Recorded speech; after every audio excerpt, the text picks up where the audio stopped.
I'm just really, I'm annoyed. I feel like we got taken advantage of. Everyone was pissed off. I didn't want to go to another place.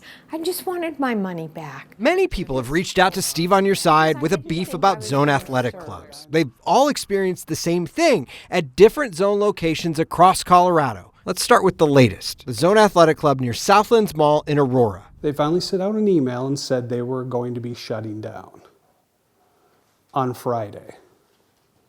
2 days notice, fantastic. And they closed down just a few days later. It shocked Tiffany McEwen for a reason. My son signed up a week before, paid a month dues, and they shut down 6 days later. Both Chad and Tiffany got this message on January 21st, saying that the Southlands Zone would be closing on January 23rd.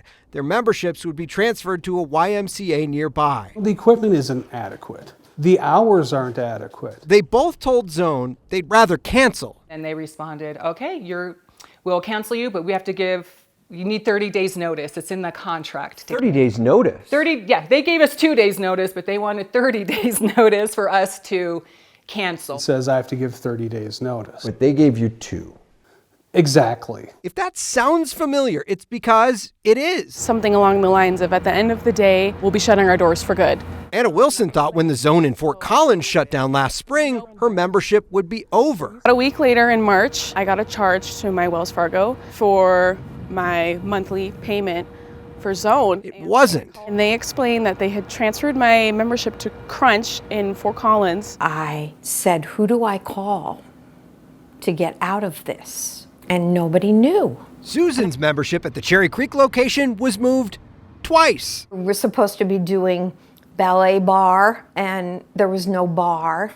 We were using folding chairs. By this point, Susan, who'd paid for a year in advance, just wanted her money back. What a way to run a business. Steve on Your Side found Zone was actually evicted from that Cherry Creek gym, according to court records, which say at one point they owed $4.9 million in back rent.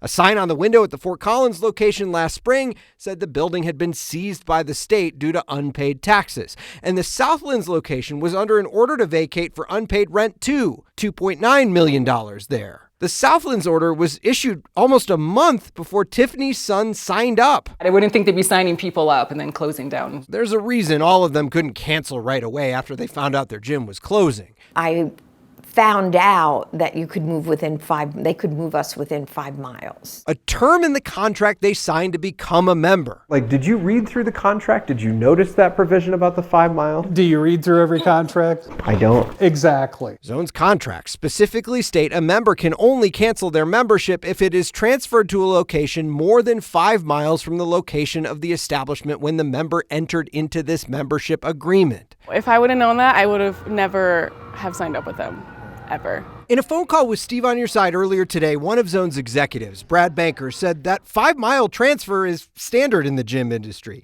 He says the reason for the short notice was his business was trying to negotiate to the very end. And Banker told us he is providing refunds. Chad got this email this weekend where Banker said he was giving him a refund, then threatened to sue him, calling him a keyboard princess, and ending with, quote, "Good luck with your fake and libtard news story." I get it, businesses close down all the time, but don't take advantage of the people who kept you in business for all these years.